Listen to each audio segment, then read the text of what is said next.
Punta kayo tayo sa ating topic, mga babayan. Eto! Huwag na tayo APC, bubo na raw. Sabi ni Lemuel, dyan ka kasi mali, mahirap intindihin pag utak titi shit. Pinilit ko pa kasi, dapat wala hindi ko na inintindi. Dapat pala kasi hindi ko na inintindi. Mahirap nga pala silang intindihin. Kasi tayo normal mag-isip, sila hindi.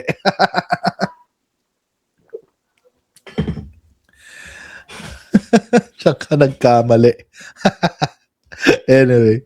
Okay.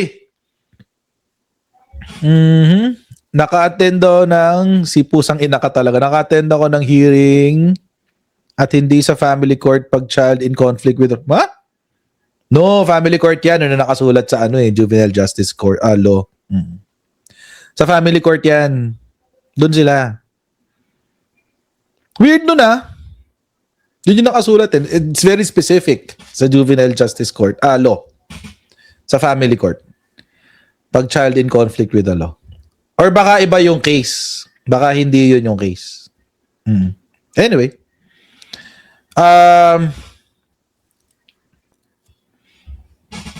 Okay. So, salamat sa super chat Okay, game. Pag-usapan ngayon natin si Alan Peter. May bago na naman siyang kwento, si Alan Peter. Hindi pa rin pala tumitigil sa kakangawatong...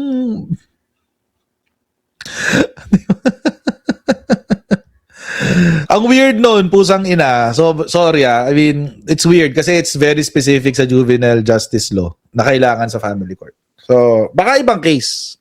Baka it's not related to Anyway. Kasi wala siyang jurisdiction doon. Madidismiss yun. Pag ganun. Anyway, ito nga. Hindi pa rin pala tumatahimik to. Oo. Kailangan niyang pera. Kailangan niyang pera. At saka alam nyo, mga babayan. Ay, sige, mamaya na nga. Hindi pa siya nakaka-move on, guys. Wala pa siya sa level ng acceptance. Di ba yan? Yung 5 stages of grief, di ba? Yung anger. Dabda yun Denial, anger, bargaining, depression, acceptance. Yan. Nasa depression pa rin siya hanggang ngayon. Nasa depression ka pa. Depressed ka pa rin ba? Nasa depression pa rin to si Oo, si Alan Peter. Ano ba? Move on na, boy. Sabi niya. Papakinggan natin.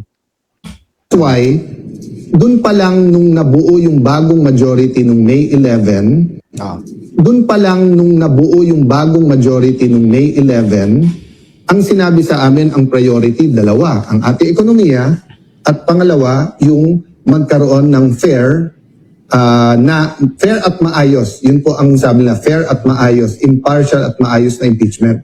Pero nagulat kami, bakit naging priority na buwagin yung bagong majority at tanggalin ako bilang Senate President. So isang theory dyan na lumabas is that ayaw kasi talagang lumabas ang buong katotohanan tungkol sa massive corruption that has been going on for the last 4 years. And yung simbolo ng massive corruption na yan ay nasa flood control. Nililiwanag ko po yun kasi sabi ng iba, flood control lang. Hindi po. Napakaraming instances of corruption. Some are endemic, some were there. That's why, dun pa lang nung nabuo yung bagong majority nung May 11, ang sinabi sa amin, nandun pa rin siya sa pagtanggal sa kanya hanggang ngayon. Ilang linggo na ba nakalipas? May 1 week na ba? May 1 week na nakalipas 2 weeks na pala. 2 weeks na. May 2 weeks na nakalipas. Simula nung tinanggal siya. Hanggang ngayon, yun pa rin. Ano sabi ni may nakita ko, yan natawa ako Sana yun? Sana yung comment na yun? Sabi daw ni JL, may 3 months pa raw siya. Ayan. Si Basha daw. Si Basha. Ayan. Toto. Sabi ni JL, may 3-month rule after breakup. Sabi ni John Amor Jr. May 3-month rule nga naman kasi. Oo, oo nga pala. Sorry naman, nakakalimutan ko yung 3-month rule. Oo. Sino ba nag-invento yung 3-month rule na yan? Parang hindi siya fair. Oo nga pala. Sorry. Hindi ko na-consider yung 3-month rule. Kapag nga pala nasaktan ka at nagkaroon ng breakup, may 3 months ka para magluksa at para ma-depress. Oo. My goodness. Doon pa rin tayo sa sabi niya, akala ko ba kaya nag-special session ay para magsulong ng mga panukalang batas, para magganto, para yung pala para lang palitan yung majority. Ay, hibang ka boy. Nangyari naman lahat yun eh. Plus, tinanggal ka. Nangyari naman lahat yun. Nangyari lahat nung pagpapalit ng yung pagpapasulong sa mga panukalang batas. Nangyari yung pag-appoint, pag-promote ng mga ating mga genas, which by the way, kinokontest na rin ni Aimee. So si Marcoleta at saka si Aimee. So, ayan. Tapos, ano ba? Yung mga iba pang mga batas, panukalang batas na isinusulong, napag-usapan naman lahat. Nasarado nga eh. Nagulat nga ako, kinain nila na isang araw. So, on top of it all, yung pagpapalit nga ng liderato. Actually, may ganito rin something si Cheese. Nakita nyo ba? Napanood nyo ba yun? Yung kay Cheese Escudero. Sabi niya, wag na raw itago. Kasama daw dun sa agenda na tanggalin si Alan Peter Cayetano. Well, why state the obvious? Di ba? Bigyan pa kayo ng bala para pampropaganda yung drama-drama niya sa hapon. Bakit? Di ba? Why state the obvious? Alam nyo kasi mga babayan, kailangan ho kasi talaga siyang tanggalin si Alan Peter. Bakit? Kasi nga, non-performing siya. Imagine, simula May 11 hanggang June 19, siya ang Senate President, lampas 1 buwan at kalahati, tapos 0 bills. 0 bills. Mga babayan, 0 bills. And 20 Facebook lives ang naganap.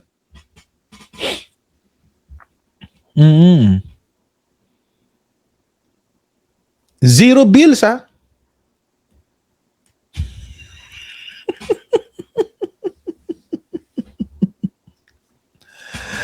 Oo.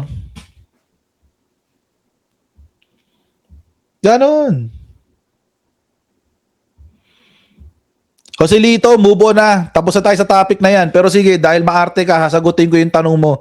Mag-rewind ka, i-rewind mo ng konti. Yung sinabi ko, panoorin mo ng buo. Hindi yung magre-react ka ng wala sa tamang oras. Kanina pa yan eh. Oo. But anyway, so yun na nga. Non-performer nga kasi to si Alan Peter. Number 1. Number 2, mga babayan, etong mga bagay na kailangan gawin hindi mangyayari kung hindi formalized yung pag-turnover ng leadership. Kailangan i-formalize mo yun eh. Diba? Yung mga succeeding na mga bagay, yung pagpapasa ng mga batas, pagpopromote sa mga general, etc. Lahat yan, kailangan manggaling sa isang tao na magpe-preside doon sa hearing. Dahil wala ka, kailangan kang kapaltan. Never pa ito pumasok sa Senate, di ba? Simula nung nag-break. Kaya kasabi sa kanya sino ba to? Sabi sa kanya ni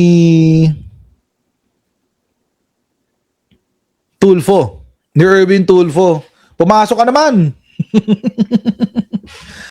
Pumasok ka ba naman?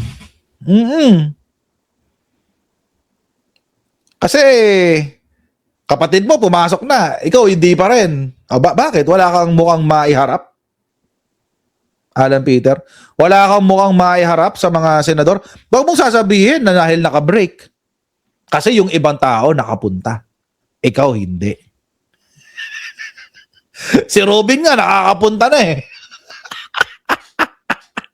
Pero hanggang ngayon si Alan Peter wala pa rin pinapakitang muka. Kasi wala ka maipakitang muka. Yang hiya, nakakahiya ka kasi. Totoo lang. Si Alan Peter will go down in history as the worst Senate President in the Philippines. To si Alan Peter. Pero syempre, ang gagawin niya, ibabangga niya doon sa issue ng flood control. Kasi yun lang naman na meron sila eh. Yun lang ang meron sila. Flood control. Na kung tutuusin, mga kababayan, iniimbestigahan na ng Senado, ng Ombudsman, at nagkakaroon na ng development. Oo.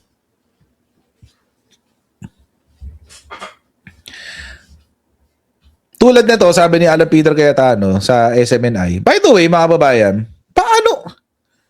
May sponsors ba ang SMNI at nabubuhay sila? Paano sila nabubuhay as a network? No? Sino sponsor nito? Si Kibuloy, nakakulong. Sila kumukuha ng pera, pampasahod, pambayad dun sa studio nila, etc. etc. Di ba nakakaduda? Hindi ba nakakaduda yun? So sila kumukuha ng sponsors. Nakakulong si Kibuloy. Unless gumagastos si Kibuloy ng walang balik sa kanya. Sponsored ng China. Ano pa? Parang galit naman sa akin si Ravenbolt nito. Kalmahan natin. Sponsored ng China. Ano pa, coach? O nga naman. Gusto ko lang ma-elicit sa inyo yung observation ko rin. Sa Malita daw, sabi ni Rodsnat. Sa Malita. Pira sa Malita. Anyway.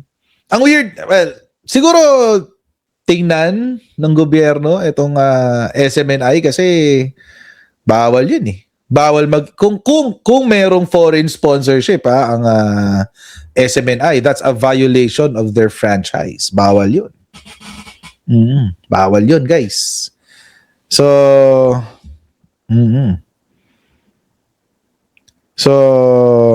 ayun. But anyway, nakakalimutan daw kasi yung flood control, sabi niya. Puro lang flood control. Ang problema dito sa mga taong to, mga kababayan, ang problema dito sa mga taong to, i-cover up daw ang flood control. Sige, ang problema sa mga taong ito, mga kababayan, kapag binabanggit nila yung flood control, hanggang 2022 lang ang gusto nilang pag-usapan. Tulad ng sinabi ni Alan Peter Cayetano, sabi niya, the past 4 years. Dalawa, ang ating ekonomiya at pangalawa, yung magkaroon ng fair fair at maayos. Yun po ang sabi na fair at maayos, impartial at maayos na impeachment. Pero nagulat kami, bakit naging priority na buwagin yung bagong majority at tanggalin ako bilang Senate President. Katanggal-tanggal ka kasi talaga. Na lumabas is that ayaw kasi talagang lumabas ang buong katotohanan tungkol sa massive corruption that has been going on for the last 4 years. 4 years lang? 4 years lang, Alan Peter? 4 years lang? Nung ikaw palang congressman balik natin to Ang hirap pala hanapin ng article nito. Wala palang article to. Nung siya ang congressman ng Taguig, meron siyang project ng Diskaya sa Taguig. 11 proyekto na aabot sa 1 bilyong piso. Alan Peter. 2021.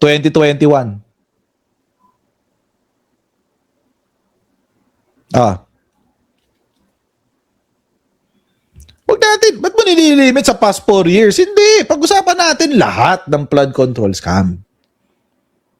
Hanggang 2018, yung simula ng flood control scam.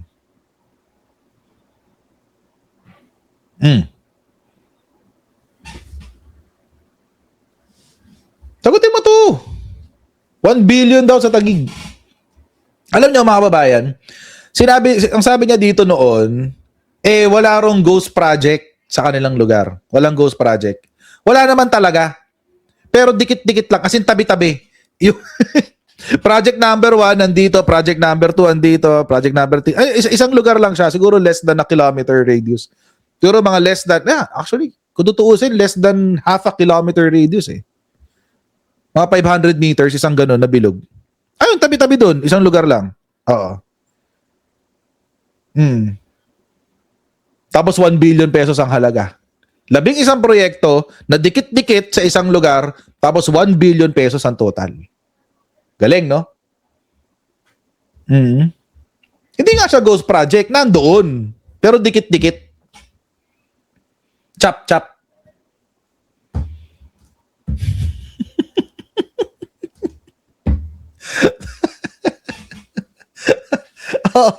Chap-chap. Chinap-chap na project eh. Taga 150 million yata yun eh. Kaya umabot ng 1 billion. Siya congressman nun. Ba't tayo mong pag-usapan? Pag-usapan natin. Past 4 years, hindi pwedeng past 4 years lang. Kailangan hanggang sa panahon kung kailan ito nag-umpisa. Ang sinabi ni Babe Singson, 2018. Oo. Si Digo nga, maski siya, sinabi niya may ghost project noong 2020. Aminado siya eh. Pero wala siyang ginawa. Yun lang ang pagkakaiba, mga babayan. Wala siyang ginawa. Si Rodrigo Duterte, wala siyang ginawa para labanan ang korupsyon na yan. Oo. Aminado siya eh. So bakit kailangan mong i-limit sa 4 years? Hindi. Sagarin natin hanggang 2018. Let's go to the root of the problem. Hindi pwedeng yan lang.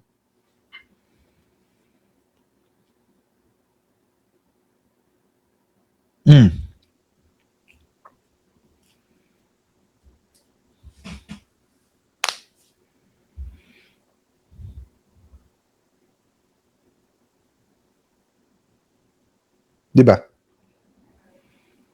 Kahapon, mga babayan, merong nagtanong kay Yusek Claire tungkol sa parang update, ano daw ang sasabihin ni PBBM sa SONA. That finalo up yung flood control, o ito yung sinabi. Ganda naman. Of course, definitely. Alright, follow-up question po. Last, SONA, ang pinaka-magical word na binanggit ng Pangulo ay mahiya naman kayo. Ang tanong po ng bayan, nahiya na po ba ang sino man dapat na mahiya? At kasunod po na tanong, may katagang galing sa palasyo, managot ang dapat managot. Considering the fact na hindi pa rin nahuhuli po si former Congressman Zaldico, na-achieve na po ba, confident po ba yung palasyo na nakamit na yung hangarin sa transparency and accountability?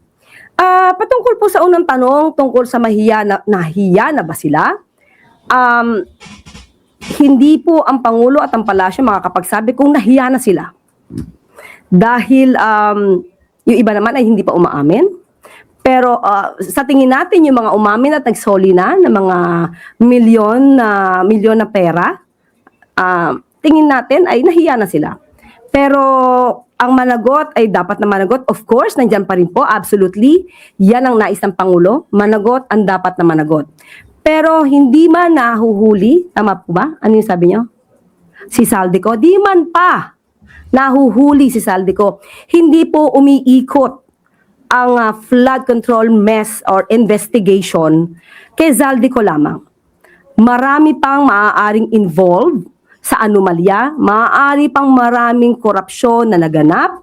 Nandiyan na nga yung binabanggit ni dating Congressman Andaya na na-bring up na. 2018 pa lang ay meron ng issue tungkol sa flood control projects at meron na ring issue tungkol sa ghost projects ng 2020.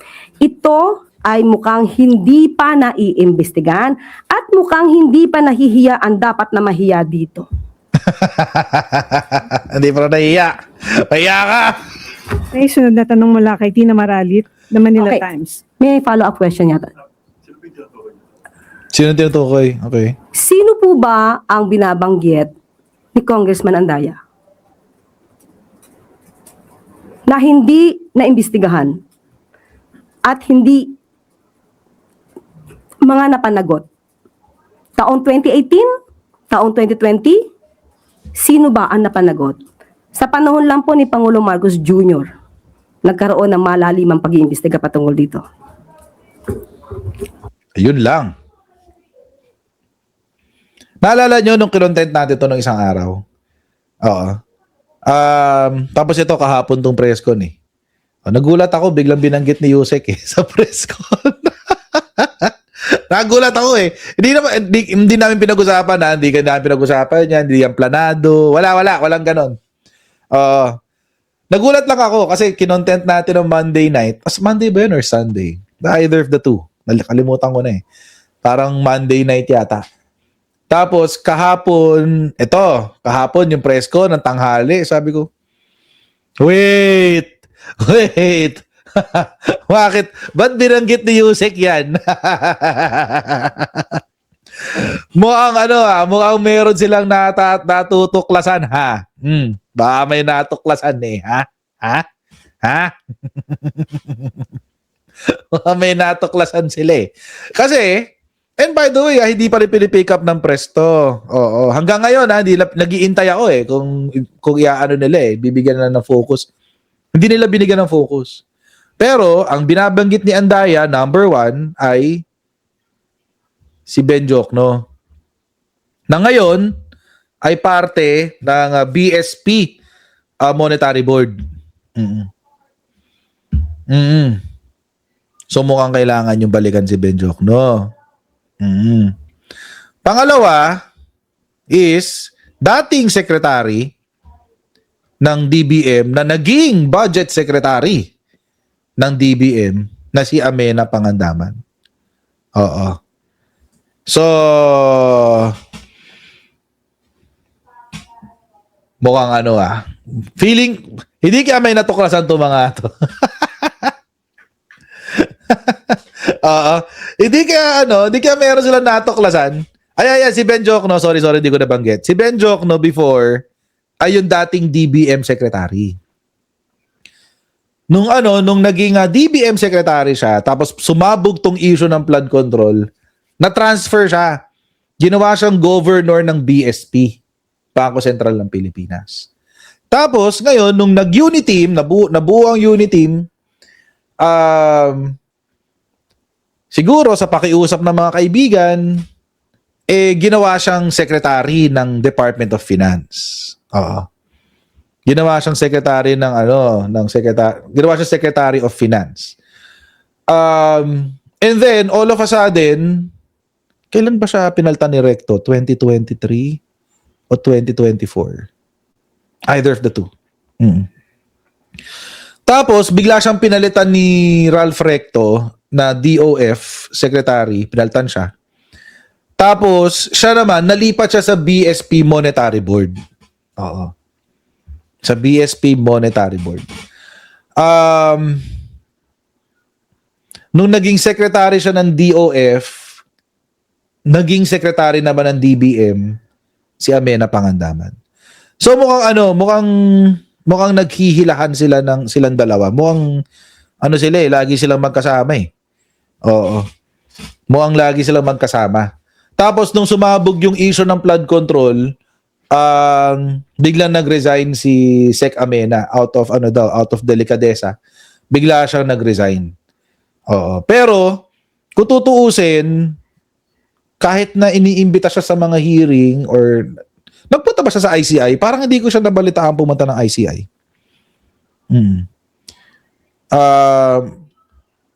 Parang hindi ko siya nakita pumunta ng ICI.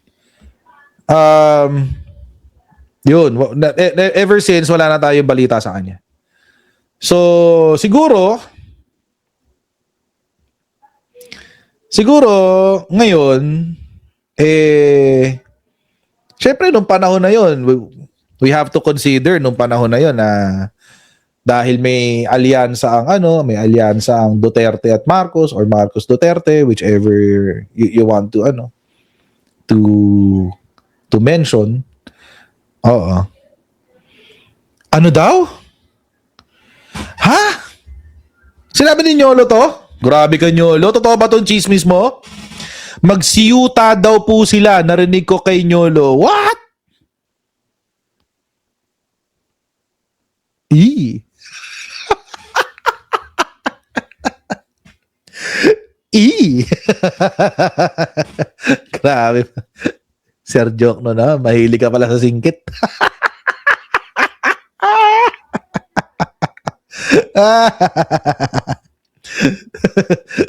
Wait, hindi ko alam eh. May pamilya ba si Ben Jokno? Hindi ko alam eh. May pamilya ba siya? Kung maka-i, mag-gas. Oo. May pamilya. Alam ko, single ba siya? Bachelor ba siya? Kung bachelor siya, walang problema. Oo. Basta bachelor, di ba? Kung may pamilya, i. Ay, may pamilya. Ooh. Ooh. Okay. Ibang usapan yan. No? Ibang usapan yan pag may pamilya. Pero chismis yan ha. Hindi tayo sure. Oo. Sure ba si Nyolo? Anyway. Bahala siya. Siya na nag-expose eh. Oo, siya nag-expose. Bahala siya. Basta sa atin, chismis yan. Oo. Grabe. Pwede kahit ilan kay Amena Muslim siya. Hindi, baliktad. Lalaki lang ang pwedeng makarami. Oo. Ang alam ko to, ito lang pagkakalam ko, hindi ako sure. Pero ang alam ko, kapag Muslim kang lalaki, pwede kang magkaroon ng multiple wives. Basta kaya mong buhayin. Yun yung alam ko ha, hindi ako sure. Oo. Pero pag babae ka naman, hindi ka pwede mag-asawa ng iba. Isa lang ang pwede. Oo. So medyo biased sa ganung anggulo. Sorry na lang. Sabi din ni Tulfo, ay grabe. Totoo ba? Hindi na ba pwede sa Muslim na babae? Unfair naman. Hanggang 4 ang pwede. Hanggang 4. Hanggang 4. Sabi rin ni sawi sa pagmamahal. Hanggang 4 na. Hanggang 4 daw pwede. Ayan. Anyway. Alam ko yung lalaki pwede. Pag babae, hindi. So, unfair. Sorry. So, na-expose pala. May ganun. Kaya siguro laging hila-hila kahit saan. Nung nag-DOF siya, hila niya sa DBM. So, tapos nung DBM siya, hila din niya sa DBM, USEC niya, di ba? So, hilig pala sa singkit. Sa singkit na balingkinitan. Ay, naka, oo. Sabi ni Yoboy, may dating naman si Amena. Yun na nga. Oh, yun na nga eh. Kaya nga bakit? Yun na nga eh. Oo, maganda naman si Sek Amena. Nakita ko na yan in person. Magandang babae yan. Tapos balingkinitan. Kaya nga bakit? Diba kung totoo yung issue, kung totoo yung chismis, bakit? Bakit siya? Anyway. Ay, Diyos ko. Bahala siya sa buhay nila. Consenting adults naman sila eh. May consenting adults naman sila. Kung totoo yung chismis, di ba? Bahala sila. Oo. Correct. Dapat ingat si Nyolo kasi kung sa kanya nanggaling yung chismis, baka siya yung tamaan yan. Oo. Pogi naman daw ang bulsa ni Joke, no?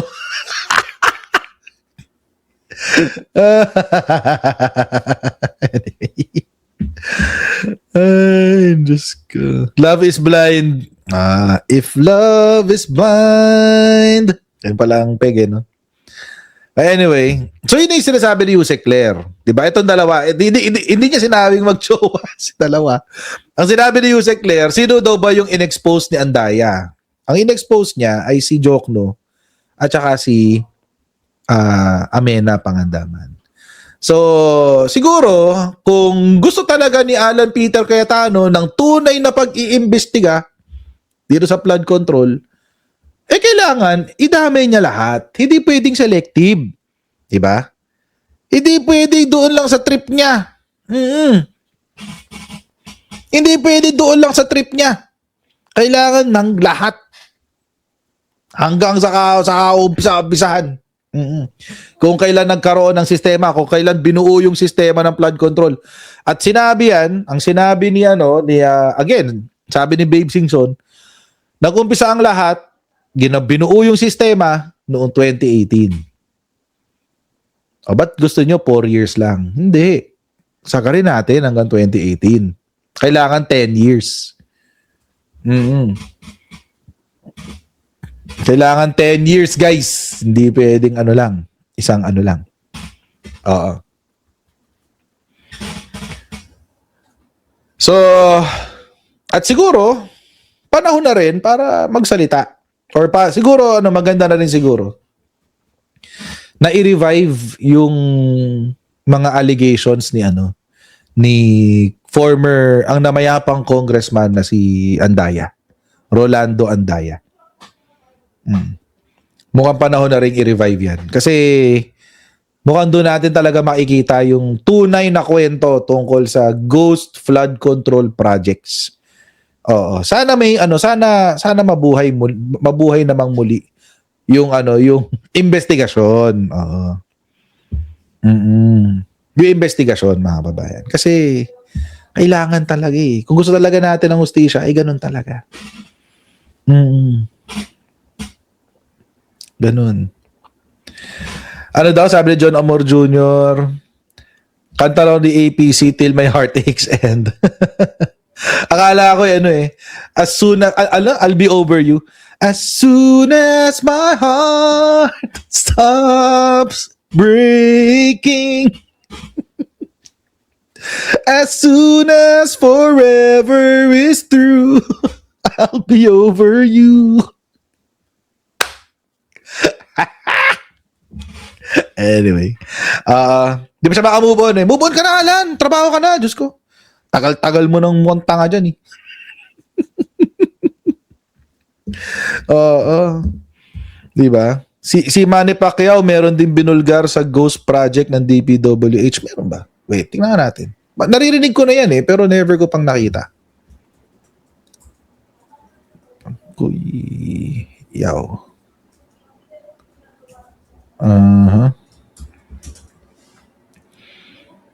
200 million.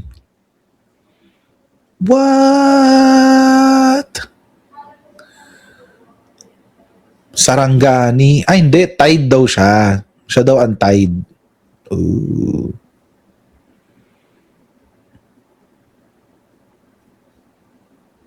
Parang, kailan niya in-expose?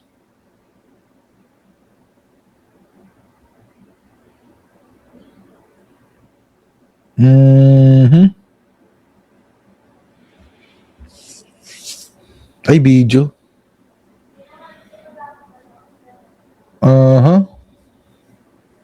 Anyway. Hanapin ko na lang.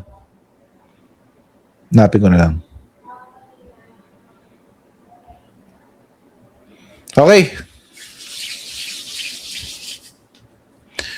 Insertion ng senador pa siya. Sige. Hanapin ko na lang.